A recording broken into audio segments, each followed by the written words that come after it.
UN Special Envoy Hans Grunberg urges warring parties for a truce as the holy month Ramadan approaches. The Gulf Cooperation Council proposes new peace initiative to end the conflict in Yemen.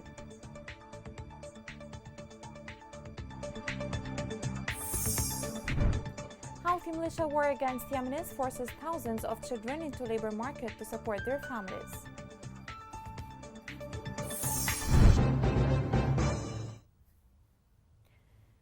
Welcome to Yemen Today TV. This is the English news with me, Rushan Fouad.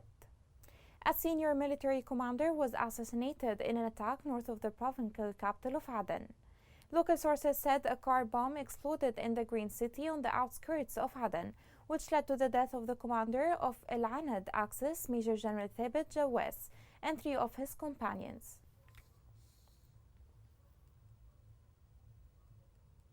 The United Nations Special Envoy to Yemen, Hans Grunberg, called on the warring parties to reduce violence and take immediate steps to alleviate the suffering.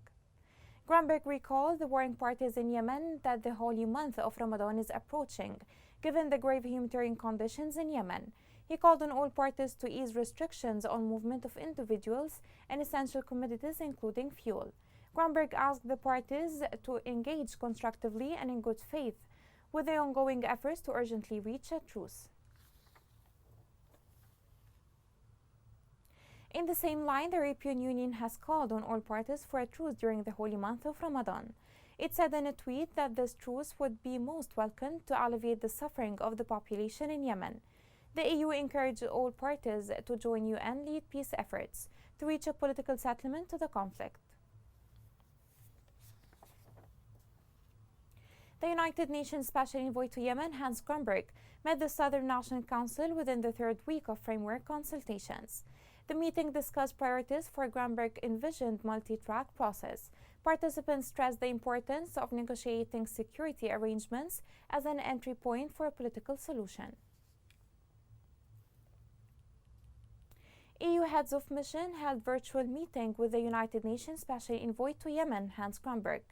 The parties discussed the ongoing consultations conducted by Grunberg to reach a comprehensive ceasefire and peace deal in Yemen. They reiterated EU support for the UN-led peace efforts. The Gulf Cooperation Council Secretary General said they would host consultations between Yemeni parties at the end of this month in Riyadh to find a settlement to the conflict. Consultations will include all political parties from all regions. It is hoped that this initiative can get Yemen from its prolonged crisis and would end the conflict. More details are in the following report. Yemenis are looking forward to different consultations leading to results that will turn the page of the conflict and help chart a clear path to peace.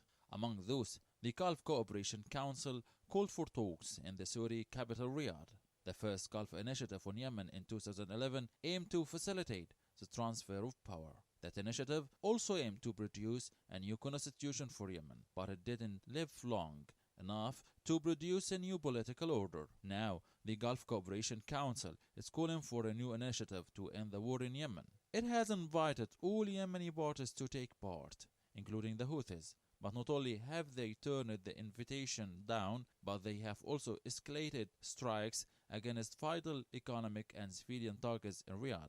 Their message is clear. They are not interested in a project that would end the war and lay the foundations for peace. The GCC has affirmed that the initiative will proceed on schedule from 29 March to 7 April. The new GCC initiative could also show the Yemenis a way out from the war that has entered 8 years and driven 3/4 of the population to the brink of starvation. The United Nations is also working to promote the new Gulf initiative. United Nations Special Envoy to Yemen, Hans Grunberg, has met extensively with the country's political forces in recent weeks and has proposed a humanitarian truce for Ramadan and the relaunch of relief efforts that had ground to a halt due to the war and the lack of international funding. The GCC, United Nations efforts, may also be part of a broader international drive to end other Middle Eastern wars. The common thing in all these conflicts is foreign involvement, especially on the part of non-Arab parties such as Iran and Turkey. The new GCC initiative may be the last chance for Yemen to survive, but this time as one party in a larger political project and not as one that wants to impose itself on the country as a whole. Local sources confirmed that the Houthi militia is cutting the main road linking the governorates of Aden and Taiz. The sources explained that the militia is preventing trucks loaded with food and fuel from entering the city of Taiz for the third day in a row. They added that more than 850 trucks loaded with basic goods were halted at Taiz Gate due to illegal collections of money imposed on the trucks. The coalition announced it thwarted a new Houthi attempt to target international shipping in the Red Sea. The coalition said that it destroyed two booby-trapped boats that aimed at attacking giant oil tankers crossing Bab el-Mandeb Strait.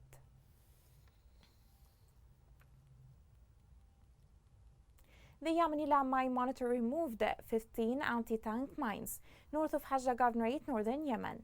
Since the beginning of the war in the country, the Iranian-backed Houthi militia has led more than 2 million multi-purpose mines in roads, farms, around water wells, schools, mosques, and others, according to a government report. Thousands of innocent civilians, most of them women and children, were victims of Houthi mines, including those who have become permanently disabled.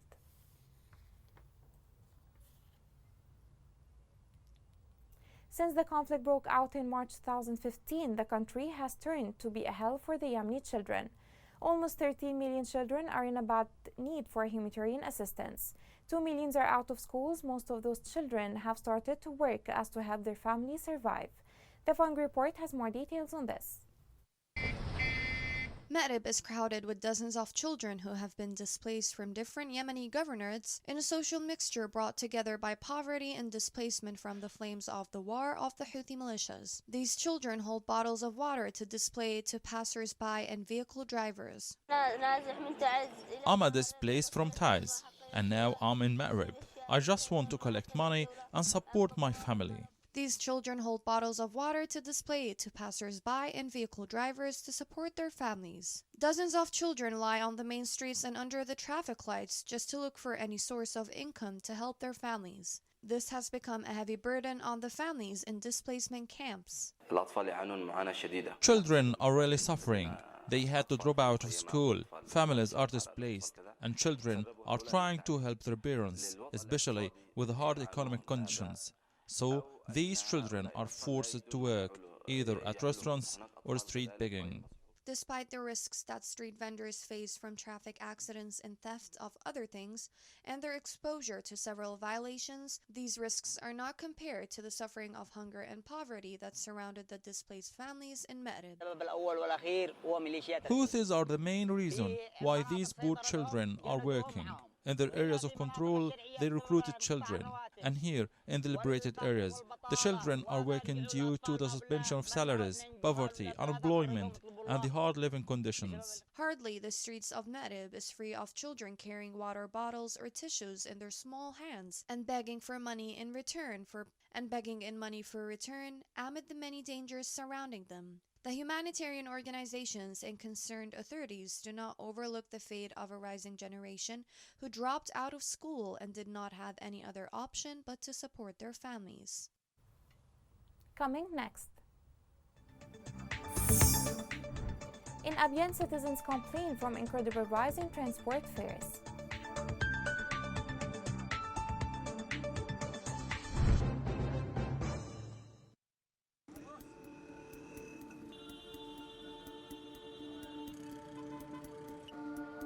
راتب الواحد 120 ألف والكيس الدقيق ب18,000 والكيس السكر اليوم ب20,000. كم يعني بيعطي هذا الراتب كامل كيس سكر وكيس دقيق؟ المواطن اليمني يعيش في أزمة إنسانية وغذائية مؤلمة من غلاء الأسعار وفحشة الأسعار وغلاء الصرف والعملة الأجنبية في البلد. حالتي الحين حالة لما ندب احنا شرقية ما نقدرش ناكل الأكل داخل ما احنا بحاجة صعبة.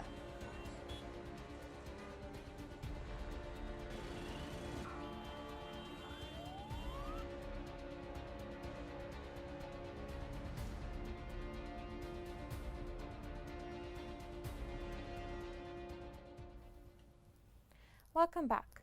The United Nations World Food Programme said it is still facing a critical deficit in financing its relief activities in Yemen. It noted that the crisis is aggravating following the failure of the donors' conference in the middle of this month to mobilize the necessary donations for the humanitarian response plan for the year 2022. The World Food Programme said further cuts in food aid will not be avoidable in the coming months unless additional funding is urgently secured. At the high-level international conference, the United Nations received only pledges of $1.3 billion, out of the total requested funding estimated at $4.3 billion.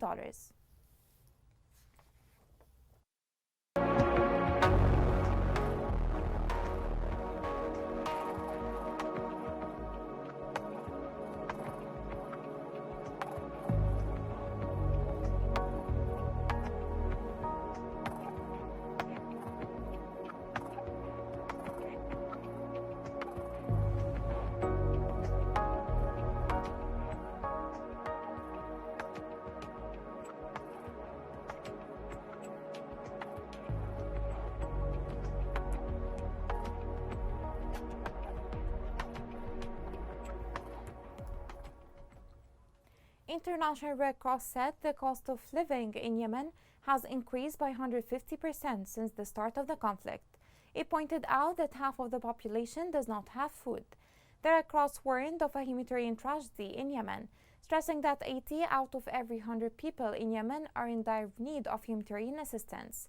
He pointed out that 16.2 million Yemenis do not have enough food at a time when millions of Yemenis are living a difficult life.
The Union of Siyun University students in Hadramaut announced a total strike in all faculties of the university, starting from today until further notice.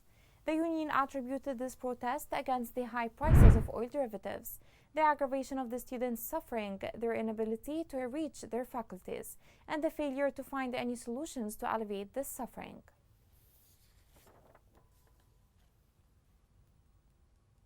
In Abyan, the rising prices of transportation fares has made it hard for people to move freely within the governorate. Passengers accuse taxi drivers of being the cause of such a rise, while taxi drivers argue that the main reason is the incredible rise of oil derivatives. The Fung Report has more details on this.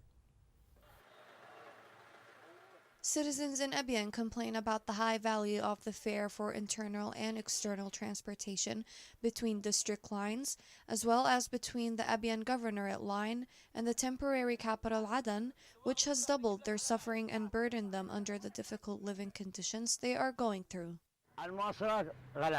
Transportation became so expensive. We used to pay from 1,500 to 1,800 now.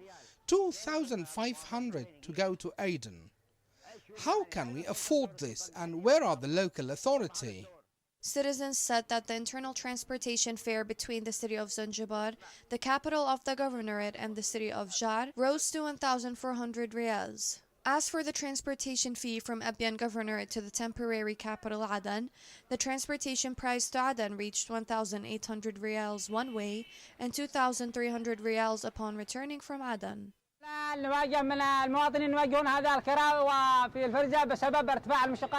Citizens suffer from rising transport fares due to rise in oil derivatives. We're not doing it just to add to the troubles of people. We are obliged to do it as we buy things at high price. Rise in transport fares has to be borne by all, bus drivers and passengers. The government is not doing enough in terms of monitoring oil derivatives prices. They are not fixed. They keep changing. The situation is really dire. The citizens were surprised by the silence of the local authority and the transportation office over this manipulation in rising the transportation fare, which burdened the citizens in addition to the difficult living conditions amid the deterioration of the local currency against foreign currencies. Passengers keep complaining from rise in transport fares. They never know that the cost of oil derivatives has risen dramatically, let alone the price of spare parts. The tire used to cost 30,000 riyal. Now it has risen to double. Prices keep going high. And of course, this is reflected on poor citizens. Demanding the transportation office and the local authority to fix the price of transportation to governorates such as the Abiyan and Adan line, and taking into account the difficult conditions of citizens living in Abiyan. As the holy month Ramadan sets in, food prices have risen to incredible levels. This has burdened people who find themselves unable to secure basic food for their families. The Fang Report has more details on this. 7 years of war, a global pandemic, and inflation caused by Yemen's crumbling economy and exacerbated by the Ukrainian war have made it exceedingly difficult for people in Yemen to purchase basic commodities. Now, with Ramadan looming near in a country where 99% of the population is Muslim, Yemenis will struggle to put food on the table. Most Yemenis' daily wages are not enough to deal with the rising cost of living, and that makes shopping for essentials in preparation for the start of Ramadan a difficult task. A humble diet of bread and water is difficult to attain for many Yemenis who live in homes without running water, who have to trudge through the blistering sun while fasting to get to the nearest well. Bread has also become a luxury as Moscow's invasion of Ukraine has prompted a global increase in grain prices for countries who rely on Russian and Ukrainian wheat. Furthermore, already high prices are expected to soar under increased demands, meaning many families would have to go without basic supplies like sugar and cooking oil, which are holy month staples. Yemen's pledging conference last week has amassed $1.3 billion in donations, a number which falls short of the requirement stated by the humanitarian community in Yemen by around $2.9 billion. The budget shortage means many families will be left to starve during Ramadan. Due to the funding gap, the World Food Programme has no choice but to ring-fence funds for 5 million people in Yemen who are on the verge of famine, leaving the remaining 8 million people with only half rations. Yemenis aren't just fasting, they are starving, without the promise of a hearty meal to tide them over. The Central Bank of Yemen, in cooperation with the International Monetary Fund and the U.S. Agency for Development, issued a package of decisions to enhance the role of banks in the national economy.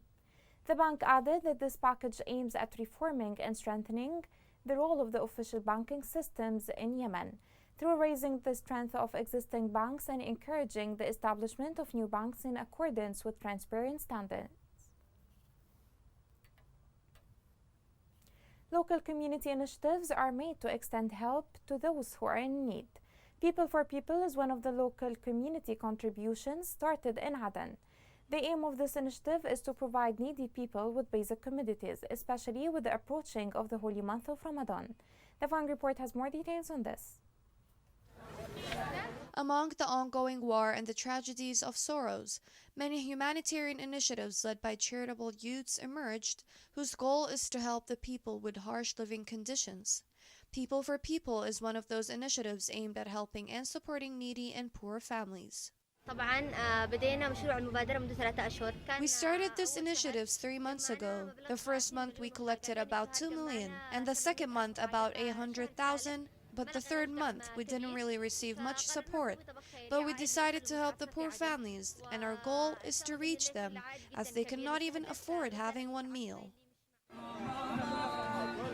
With Ramadan approaching, the initiative sought to organize the event of this charitable dish, titled The Basket of Goodness, to serve people as a window of goodness and giving, which tries to help more than 30 needy families to purchase the requirements and needs of the holy month of Ramadan. We are trying to collect money as much as we can so we can help as much families as possible in Aden, and we hope that all merchants and everyone would cooperate with us so we can all help these poor families. These steps show how youth have the bonds of compassion, cooperation, synergy, social solidarity, and the spread of noble human values among members of society. Many poor families are suffering from the bitterness of war and poverty, which requires philanthropists to pay attention to them and work to support them to live in safety, especially with the advent of the blessed month of Ramadan. Here is a reminder of the main headlines. The UN Special Envoy Hans Grunberg urges warring parties for a truce as the holy month Ramadan approaches. The Gulf Cooperation Council proposes new peace initiative to end the conflict in Yemen.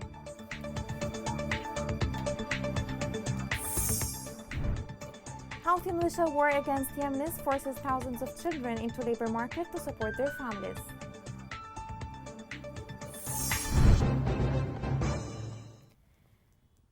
This is the end of the news. For more, follow us on Facebook, Twitter, and YouTube at Yemen Today English. Thank you for watching.